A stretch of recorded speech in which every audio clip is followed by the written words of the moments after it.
Құттау жаңағы, иә? Соғыс үш жерде алынды.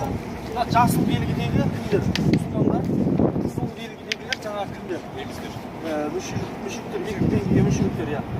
Бұлар осы жер, мынау Жабал Урма деген кішкентай төбешік бар ана. Садақшылардың тұрған орны. Осы аймақтың соғыс болатын кезде мұсылмандар жеңе бастаған.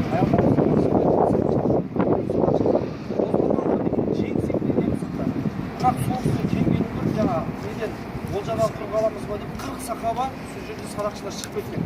Сол кезде Халид бен Валид деген мияқтап артына келіп